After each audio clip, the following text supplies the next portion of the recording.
Sir ഒരു പിടിയും തരാതെ അകന്നകന്ന് പോവാണല്ലോ അരുണേ. സാറേ നമ്മൾ തുടങ്ങിയിട്ടല്ലേ ഉള്ളൂ. വരും ദിവസങ്ങളിൽ എന്തെങ്കിലും അത്യാവശ്യം നല്ല ഹോപ്പ് പ്രതീക്ഷിക്കാം. അല്ല, ഞാനിവിടെ പുതിയതായതുകൊണ്ട് ചോദിക്കുക, ഈ ശ്യാം സാർ ആളെങ്ങനെ? അയ്യോ, ആള് ഭയങ്കര ഡീസൻ്റ് ആയിരുന്നു. പിന്നെ സ്റ്റേഷനിലെ കാര്യങ്ങളൊക്കെ അത്യാവശ്യം നല്ല രീതിക്കാണ് കൊണ്ടുപോയിക്കൊണ്ടിരുന്നത്. പിന്നെ ഒപ്പം ജോലി എടുക്കുന്നത് നമ്മുടെ അടുത്തൊക്കെ ഭയങ്കര സ്നേഹമായിരുന്നു. പിന്നെ ആരുമായിട്ടും അങ്ങനെ വെറുതെ കുതിരേറാനോ അങ്ങനെയൊന്നും പോകാത്തൊരു വ്യക്തിയായിരുന്നു. നല്ലൊരു മനുഷ്യൻ. ക്രിമിനൽസുമായിട്ടൊക്കെ? ഞാൻ പറഞ്ഞില്ല സാർ, പുള്ളിയുടെ ഈ സത്യസന്ധത കൊണ്ട് ക്രിമിനൽസുമായിട്ടൊന്നും അത്ര രസത്തിലല്ല. പക്ഷെ ഒരു പകപോക്കലിനുള്ളൊരു അങ്ങനത്തെ രീതിയിലൊരു പകയോ വിദ്വേഷമോ ശ്യാം സാറിൻ്റെ കാര്യത്തിലുണ്ടായിരുന്നു എന്ന് എനിക്ക് തോന്നുന്നില്ല. എൻ്റെ അറിവിലില്ല.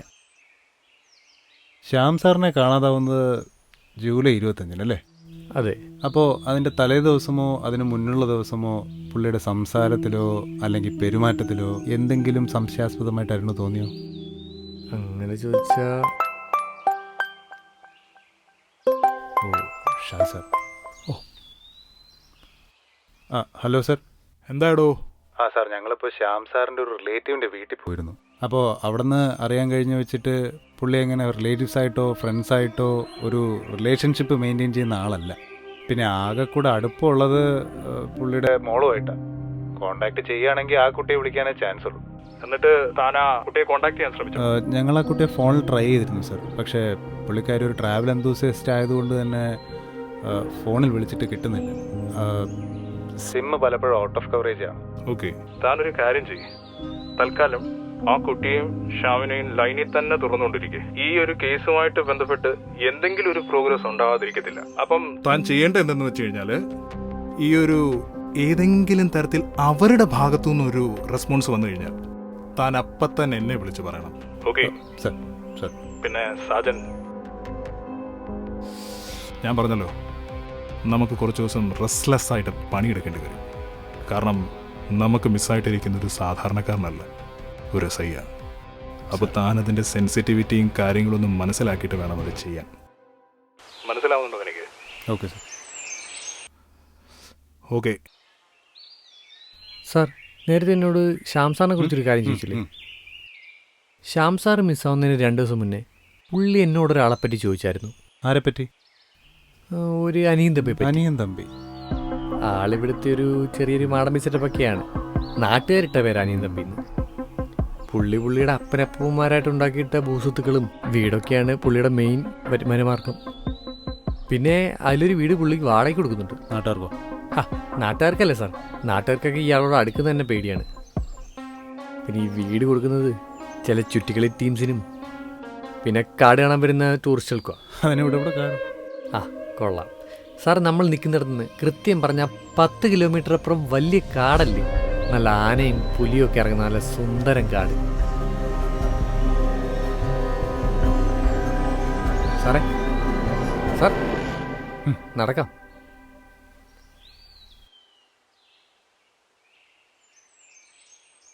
ഈ അനിയൻ തമ്പിക്ക് എന്ത് പ്രായം വരും? ഈ ഫാമിലി ബാക്ക്ഗ്രൗണ്ടൊക്കെ? ആൾക്കൊരു 10-35 വയസ്സൊക്കെ വരും. പിന്നെ ആൾ കല്യാണമൊന്നും കഴിച്ചിട്ടില്ല. അപ്പോൾ സഹായത്തിനൊക്കെ? വീടിനകത്തും പുറത്തായിട്ട് കുറച്ച് പണിക്കാരും സഹായികളൊക്കെ ഉണ്ടായേക്ക്. പിന്നെ പകുതി പേര് അയാളെ ഗുണ്ടകൾ തന്നെ. അല്ല അരുണേ, ഈ ശ്യാം സാറ് അനിയൻ തമ്പിയെ പറ്റി അന്വേഷിച്ച കാര്യം താനെന്താ എന്നോട് നേരത്തെ പറയാഞ്ഞത്? അയ്യോ സാറേ, നമ്മൾ സ്റ്റേഷൻ്റെ അകത്ത് പലരെയും പറ്റി അങ്ങോട്ടും ഇങ്ങോട്ടും അന്യോന്യം സംസാരിക്കുകയും ചോദിക്കുകയും ചെയ്യാറുണ്ടായിരുന്നു. ശ്യാം സാർ എന്നോട് അങ്ങനത്തെ രീതി ചോദിച്ചതായിട്ടാണ് ഞാൻ കണ്ടത്.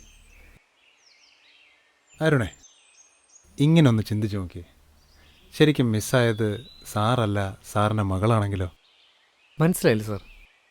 പറയാം. സാറിൻ്റെ മകൾ അത്യാവശ്യം യാത്രകളൊക്കെ ചെയ്യാൻ താല്പര്യമുള്ള കുട്ടിയാണെന്നല്ലേ നമുക്ക് കിട്ടിയ ഇൻഫർമേഷൻ. അങ്ങനെയാണെങ്കിൽ താനീ പറഞ്ഞ 10 കിലോമീറ്റർ അപ്പുറമുള്ള കാട് കാണാൻ ആ പെൺകുട്ടി വന്നിട്ടുണ്ടായിരുന്നെങ്കിലോ? കാട് കാണാൻ വന്ന പെൺകുട്ടി അവിടെ വെച്ച് മിസ്സാകും. അതിൽ ഈ അനിയൻ തമ്പിക്കും പങ്കുണ്ടെന്ന് വയ്ക്കുക.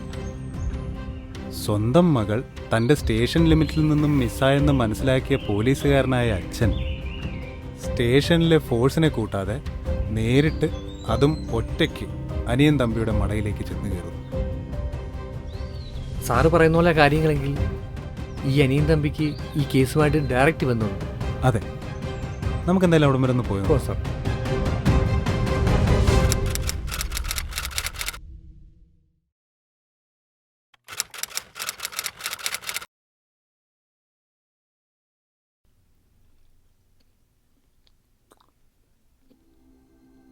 ഇതാ എൻ്റെ മോള്. ഞാൻ നിന്നോട് അവസാനമായിട്ട് ചോദിക്കുക, എൻ്റെ മോളെ നീ എവിടെ ഒളിപ്പിച്ചേക്കുന്നേ? ഓ, ഇതായിരുന്നല്ലോ സാറിൻ്റെ മോള്. സാറിൻ്റെ ദുഃഖം എനിക്ക് മനസ്സിലാവും.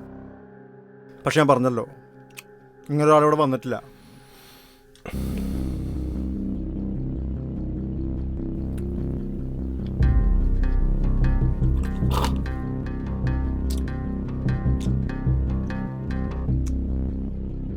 സാറേ, വെയിൽ മൂക്കും മുന്നേ സാർ ഇറങ്ങാന്നു.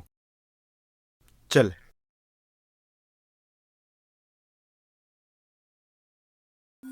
മൂന്ന് ദിവസം മുന്നേ കാട് കാണാൻ വന്നിരുന്ന ആളിവിടെ. ആക്ച്വലി നിന്റെ ഈ വീടിന്റെ മുന്നിൽ അവൾ ലാസ്റ്റ് വന്നിരിക്കുന്നത്. ഇവിടെ വന്നതിന് ശേഷം അവളെ പുറലോകം കണ്ടിട്ടില്ല. അവളെ ലാസ്റ്റ് ടവർ ലൊക്കേഷൻ കാണിക്കുന്ന ഈ വീടിന്റെ മുന്നിലാ. കൂടുതൽ മാടമ്യത്തിനൊന്നും കാണിക്കാതെ മര്യാദയ്ക്ക് പറഞ്ഞു. എന്റെ മോളെവിടെ? പറയടാ. സാറേ, സാറല്ലേ പറഞ്ഞേ കൊച്ചു കാടും മേടും ഒക്കെ കയറി കിടക്കുന്നതെന്ന്. അപ്പം അവളെ വല്ല പുലിയോ ചെന്നായോ വല്ലതും പിടിച്ചിട്ടുണ്ടാവും. അതിന് സാർ ഇവിടെ വന്ന് വെള്ളം വെച്ചിട്ട് വല്ല കാര്യമുണ്ടോ? പൊന്നെ പുന്നാര മോനെ, നീ എന്റെ കൊച്ചിനെ എന്താടാ ചെയ്തേ? നിന്റെ ചരിത്രവും ജാതം അറിഞ്ഞിട്ടാ ഞാൻ വന്നിരിക്കുന്നത്. അവളെ ഇവിടാന്ന് ഒളിപ്പിച്ചേക്കുന്ന നിന്റെ വാട വീട്ടിലോ? പറയടാ.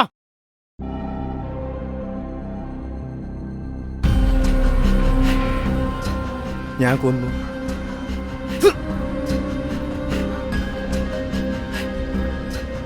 സാറിനോട് ഞാൻ വന്നപ്പോൾ തൊട്ട് പറയുന്നതല്ലേ തിരിച്ചു പോവാൻ?